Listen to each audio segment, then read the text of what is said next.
All right, so we're diving into Think and Grow Rich.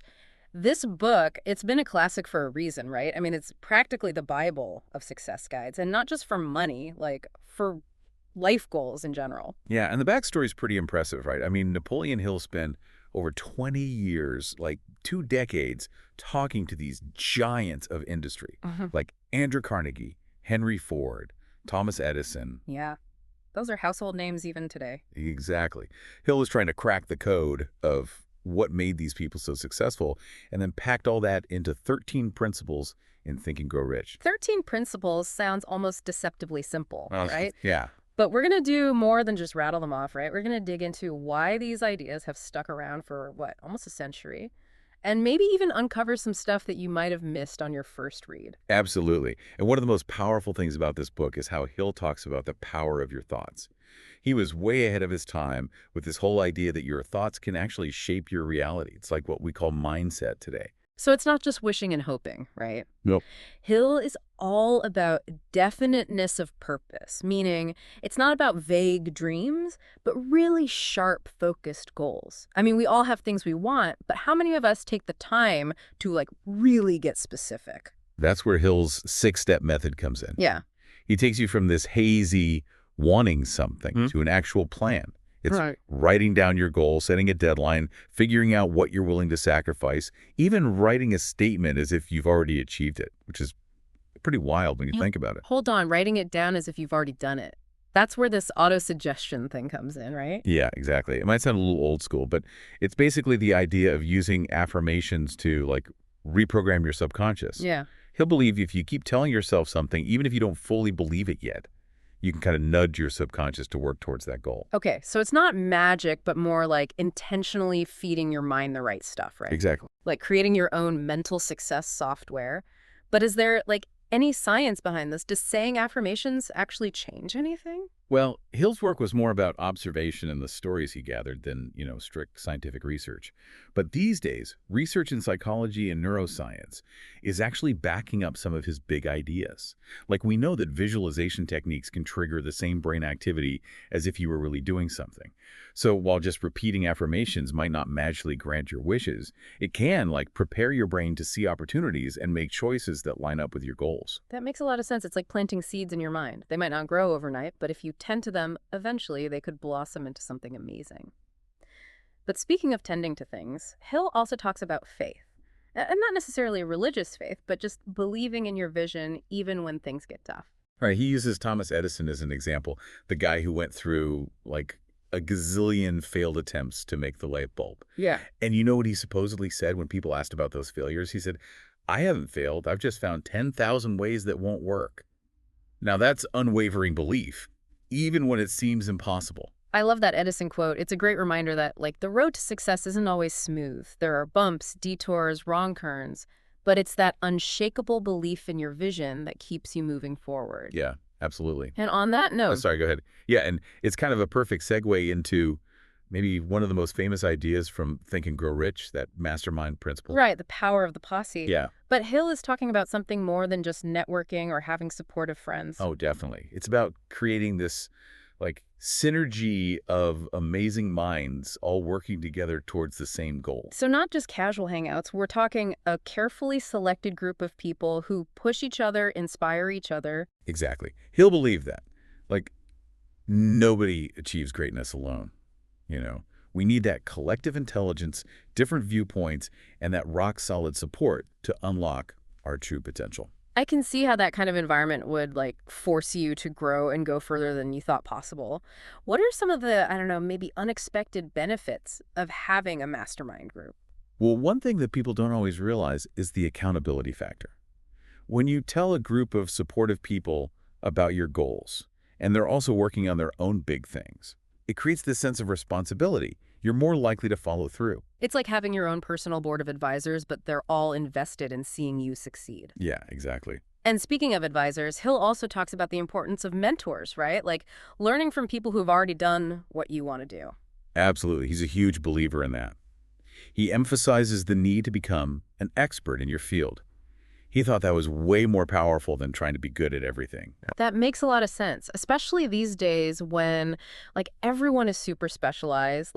Think about YouTubers who have built whole careers around knowing a lot about one specific thing, or those coders who are masters of one particular programming language. Yeah, it's not about being a jack of all trades anymore. It's about mastering something specific. Right. And Hill actually gives you advice on how to gain that specialized knowledge. He talks about observation, experience, even experimentation.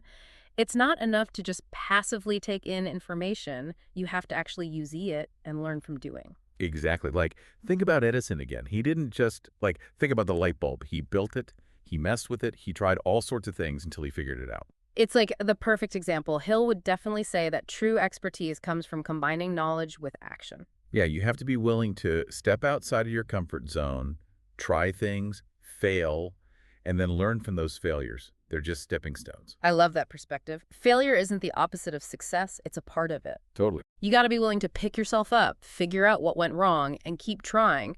But for a book that's been around for almost 100 years, Think and Grow Rich has gotten some criticism too. Oh, yeah, definitely. Some people think it's too simple or that there's no real scientific backing for it.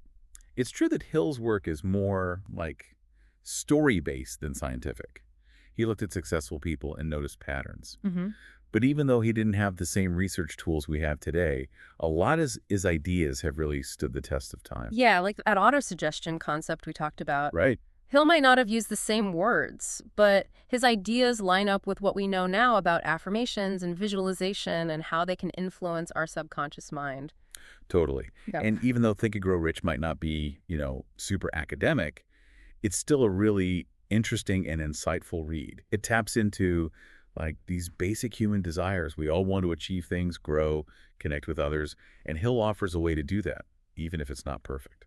That's a great point. I think its appeal is in how simple and timeless it is.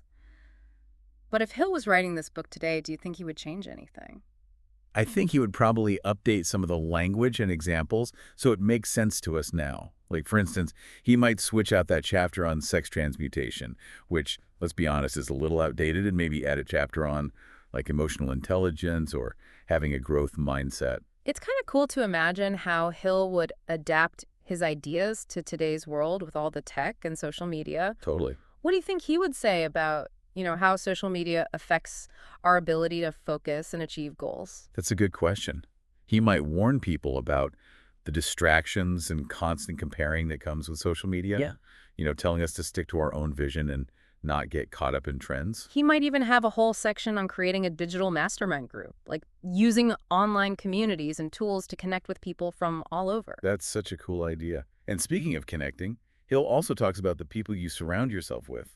Yeah, those psychic vampires he mentions. Right, the people who drain your energy and feed your doubts. He really encourages us to be careful who we let into our inner circle. Absolutely. Think about it. Do your friends have similar values? Do they inspire you to be better? Or do they bring you down? That's something for all of us to think about. It's easy to, overlook those kinds of things. Yeah. Hill is big on self-belief, but he also knows we all have doubts and insecurities that can sabotage us. Oh, yeah, for sure. He points out that those doubts usually come from fear and feeling insecure. But we have the choice of whether we let them control us or not. So it's about catching those negative thoughts and, consciously choosing to replace them with positive ones. Exactly. It's like that auto-suggestion thing again. Giving your mind positive input, even when that inner critic is trying to get you down. Rewiring your brain for success, basically. Yeah, and it all comes down to believing in yourself, even if nobody else does. And that belief can often be the thing that helps you achieve your dreams. But even with all this talk about mindset, Hill doesn't ignore action. Nope, not at all. He makes it clear that action is what turns thoughts into, real stuff. You can have amazing ideas and unshakable belief, but without doing something, it's just a fantasy. So it's about turning those thoughts into steps and then actually taking those steps, even when it's tough. Exactly, and that's where discipline and persistence come in. Hill knew that success isn't usually easy. There will be obstacles, setbacks, and moments of doubt. Oh, yeah, totally. And it's the people who push through those challenges. They're the ones who actually achieve their dreams. There's another quote from the book that I love. It says, "Victory is always possible for the person who refuses to stop fighting." That's a good one. And, a lot of that comes from knowing your why. Hill talks about linking your goals to a bigger purpose, something that goes beyond just, like, money or personal gain. When you have that deeper purpose, it fuels your passion and gives you the strength to keep going even when it's hard. Absolutely. And he also talks about intuition, that inner voice that can guide us on the right path. Right. He even has a whole chapter about the sixth sense, that gut feeling you get that sometimes comes before you can logically explain it. Yeah. But how do we, like, learn to trust our intuition in a world that often values logic and reason more? That's the big question, isn't it? Mhm. Hill talks about quieting the noise around you and tuning into your own inner wisdom, like Yeah. meditation, journaling, spending time in nature. Those can help us connect with our intuition again. So it's about creating space to be still and really reflect, letting those intuitive insights come through. It's like having an internal compass pointing you in the right direction. But sometimes that compass leads you down unexpected paths. What do you think Hill would say about being open to uncertainty and adjusting your course along the way? I think he'd acknowledge that, yeah, the road to success isn't always straight. There are going to be surprises, and we have to be flexible. You have to let go of your rigid plans and just embrace the adventure. Exactly.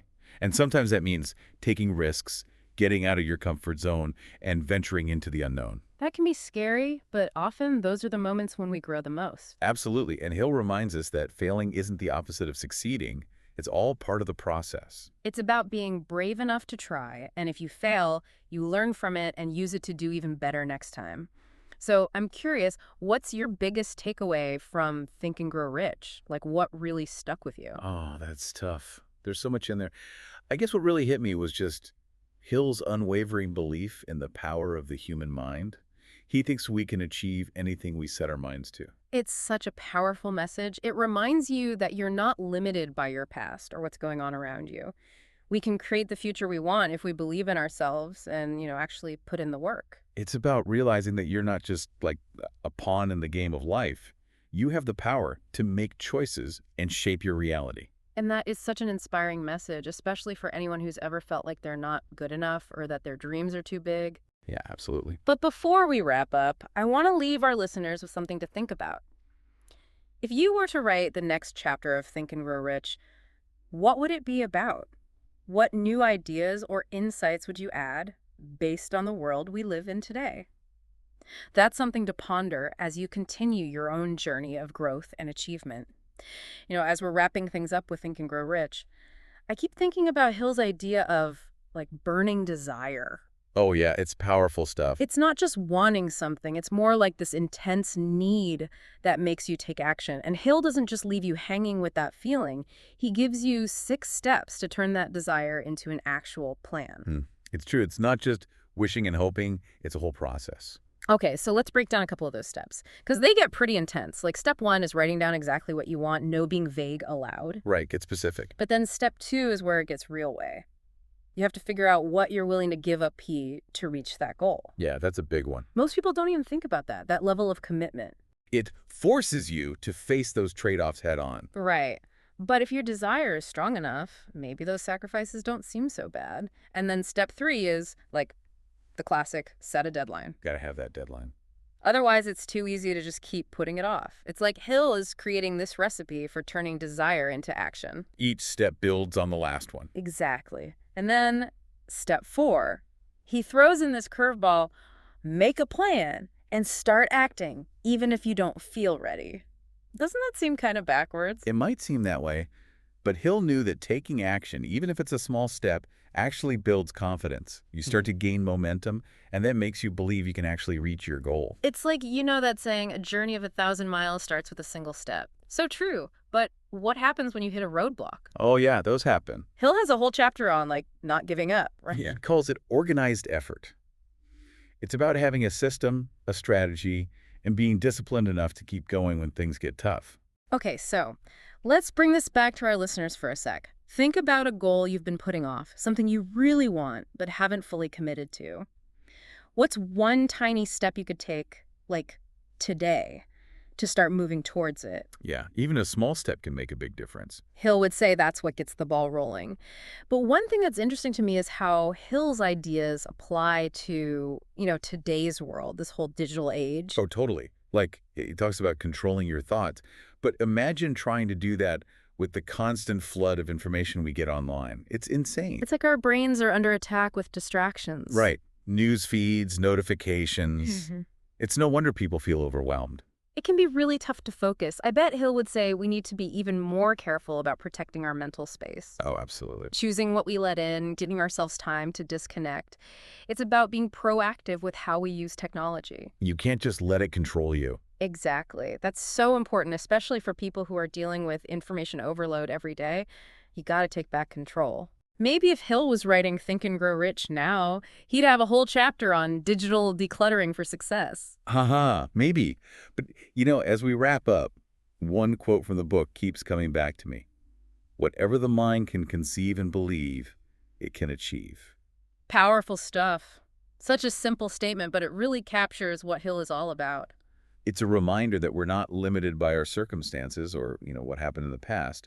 We have the power to create the future we want just by believing in ourselves and taking consistent action. It's about realizing we're not just along for the ride, we're the ones driving. That's pretty inspiring. It is. And on that note, I think it's time to wrap up our deep dive into Think and Grow Rich. Hopefully you've enjoyed exploring this book with us and feel ready to, put these ideas into practice. Thanks for joining us.